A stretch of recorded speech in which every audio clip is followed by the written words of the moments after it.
ఈరోజు వయస్సు ఉందిగా అని వయస్సు వరవడిలో మనం చేస్తున్న పాపము సుదీర్ఘకాలము మనలను బాధించే గొప్ప అపరాధ భావనగా మిగిలిపోతుంది. అపరాధ భావన అన్నప్పుడు అది చిన్న సమస్య కాదు. అది ఎల్లప్పుడూ మన మనస్సును వేదన పరిచేది, అగ్ని కొరివిలా మన మనస్సాక్షిని కాలుస్తుంది. ఆ పాపాన్ని చేయకూడదు అనుకుంటాము, తిరిగి తిరిగి మరలా అక్కడికే చేరతాము. చేయకూడదు అని పశ్చాత్తాపడతాము, తిరిగి మరలా అక్కడికి వెళ్ళి చేసే విధంగా అది మనలను ప్రేరేపిస్తూ ఉంటుంది. అంత మాత్రమే కాదు, ఈ అపరాధ భావన కలిగినప్పుడు మనుష్యుడు ఒంటరివాడవుతాడు. ఈ అపరాధ భావన చీకటిలాగా హృదయాన్ని కమ్మివేసి ఇక దేవుని మందిర ఆవరణాన్ని తొక్కటానికి కూడా నీకు అవకాశం లేదు. నువ్వు తప్పు చేసావు, నువ్వు మనుష్యులలో ఉండటానికి నీకు యోగ్యత లేదు, నువ్వు మనుషుల మధ్య ఉండకూడదు అనని మనుషుల మధ్య నుండి కూడా దూరంగా తీసుకొని వెళ్తుంది అపరాధ భావన. ఒంటరి వ్యక్తుల్ని చేస్తుంది, దుఃఖపడే విధంగా, భయపడే విధంగా, భయభ్రాంతులకు గురి చేస్తుంది. తిరిగి నీవు సెల్ఫ్ హాని చేసుకునే విధంగా అది నిన్ను ప్రేరేపిస్తుంది. అందుకనే ఇది ఎంత భయంకరము, పాపము చాలా భయంకరము. ఆ పాపము అంతటితో నిన్ను విడిచిపెట్టదు, కానీ అది నిన్ను వెంబడించి నీవు హాని చేసుకునే విధంగా అనంటే ఆ అపరాధ భావన తిరిగి నిన్ను అదే పాపానికి తీసుకుని వెళ్ళి బానిసలుగా ఉండమని ప్రేరేపిస్తుంది. అంతేకాదు, ఆ పాపము ద్వారా నీకు రోగము, ఆ పాపము ద్వారా నీకు మరణము, నేరుగా నీవే నిత్య నరకాగ్నికి వెళ్ళే విధంగా.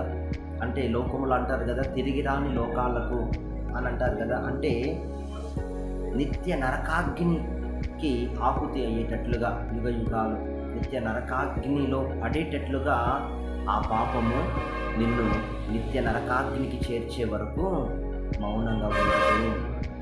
పాపానికి అంత బలం ఉంది. ఈ మాటలు వింటున్న ప్రియ యవ్వన సహోదరులారా, ఈ పాపమును ఇది ఇంత భయంకరముగా ఉంది కనుకే పరలోకములో నుండి మానవ అవతారిగా దేవుడే భూమి మీదకి రావలసి వచ్చింది. మానవ జాతిని కాపాడుటకు, రక్షించుటకు ఆయనే ఈ లోకానికి దిగివచ్చి తన ప్రశస్త రక్తములో ఎంతటి ఘోర పాపినైనా క్షమించి శుద్ధీకరించుటకు కల్వారి మ్రాను మీద తన ప్రశస్త రక్తమును ఆయన చిందించి ఉన్నాడు. ఆ రక్తము ద్వారానే ప్రతి ఘోరమైన పాపికి విడుదల, రక్షణ, మారు మనస్సు. కనుక ఇది నీకు తెలియదు, కానీ దేవుడు ఈరోజు నీకు ఉదయకాలం వాగ్దానం ద్వారా నీతో మాట్లాడుతున్నాడు. ఇకనైనా నీవు దేవుని వద్దకు రా, ఇకనైనా దేవుని సన్నిధికి రా, దేవుని సమయం ఇచ్చి దేవునికి నీవు ఆయనను కనపరచు. నీ సమయం ఇచ్చి ఆయన వాక్య భాగాలను విను, మంచి నిర్ణయానికి రా. దేవుడు నిన్ను తప్పక ఆయన తన బిడ్డగా మార్చుకునుగాక. ఆమేన్. అందుకే వాక్యం అంటది, నీవు కప్పుకోక ఒప్పుకొని విడిచిపెట్టి దేవుని కనికరం పొందమని, దేవునితో సమాధాన మనుష్యుడుగా జీవించమని. చాలామంది ఒప్పుకోక కప్పుకొని శాపమై తమ జీవితాలను అర్ధాంతరంగా ముగించుకున్న వారు ఈ భూమి మీద ఎన్నో చరిత్రలు ఉన్నాయి.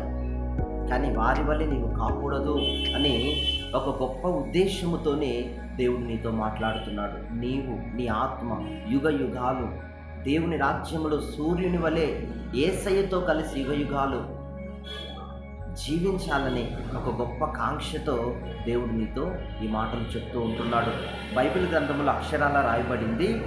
2 కొరింథీయులు 3వ అధ్యాయం 17వ వచనములో, ప్రభువే ఆత్మ, ప్రభువు యొక్క ఆత్మ ఎక్కడ ఉండునో అక్కడ నిజమైన స్వాతంత్ర్యము ఉండును. నీవు నీ పాపాన్ని ఒప్పుకున్నప్పుడు ప్రేమగల దేవుని ఎదుట దేవుడు నిన్ను కనికరపడి తన వీపు వెనక భాగముగా నీ యొక్క పాపములన్నిటిని ఆయన విసిరివేసి సముద్ర అగాధములో ఆయన వాటిని బంధించునుగాక. ఇక ఏ మనుష్యుడు వాటిని వెలికి తీయకుండా నీ యొక్క పాత జీవితాన్ని దేవుడు నీవు పూర్తిగా మర్చిపోయే విధంగా ఆయన నీకు ఆ విధంగా కృప చూపును గాక. ఆ తర్వాత నీవు వాక్యము వినగా వినగా వినగా నిష్కపటమైన జీవితాన్ని పావురము వలె నిష్కపటమైన జీవితాన్ని నీవు చేయటానికి ఇష్టపడతావు. ఆమేన్. నీవే అనేకులకు దేవుని గూర్చి, ఆయన పరిశుద్ధతను గూర్చి, ఆయన సిలువలో కార్చిన ఆ రక్తమును గూర్చి అనేకులకు నీవే చెప్పేటటువంటి ఒక స్థానానికి దేవుడు నిన్ను ఆశీర్వదిస్తాడు. ఆమేన్.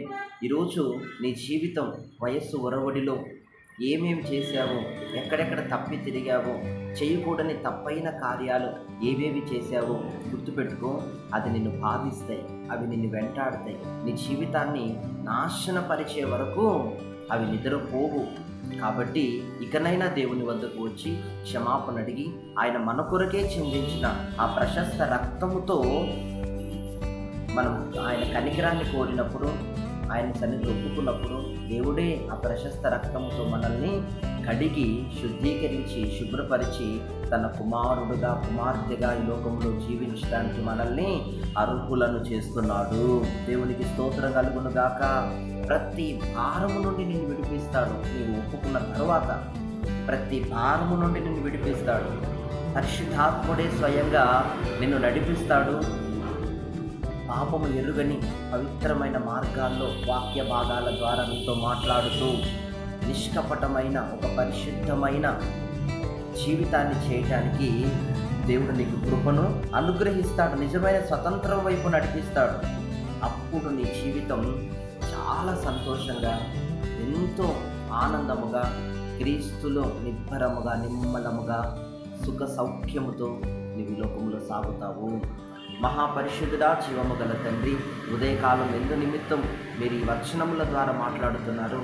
ప్రభువే ఆత్మ, ప్రభు ఆత్మ ఎక్కడ ఉండునో అక్కడ స్వాతంత్ర్యం ఉండునని మీరు మాట్లాడుతున్నారు. మా ప్రియులు ఏ రకమైన బానిసలో ఉంటున్నారు, పాపములో, వ్యసనములో, దుష్టత్వములో, దుర్మార్గములో, ఏ విధమైన ఘోర తప్పిదాల్లో ఉన్నారు, అందరినీ అన్నిటి నుండి విడిపించమని ప్రార్థిస్తున్నాను. నీ ప్రశస్తమైన రక్తము కల్వారి మ్రాను మీద మా కొరకు చిందించారయ్యా. ఈరోజు మా బిడ్డలు ఆ సత్యాన్ని తెలుసుకున్నారు.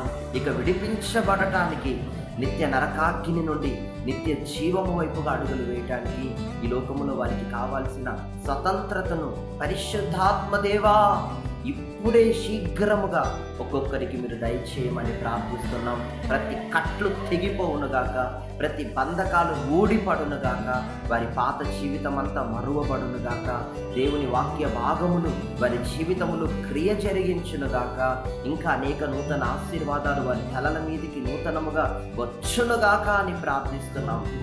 నీ సమాధానమును, నీ సన్నిధిని, నీ వాక్యమును వారికి తోడుగా ఉంచమని నజరేయుడగు యేసు నామములో ప్రార్థిస్తున్నాం తండ్రి. ఆమేన్. God bless you. ఈ మాటలు మీ వినికిడిలో స్థిరపరచబడి దీవెనకరంగా మీరు మార్చబడుదురుగాక.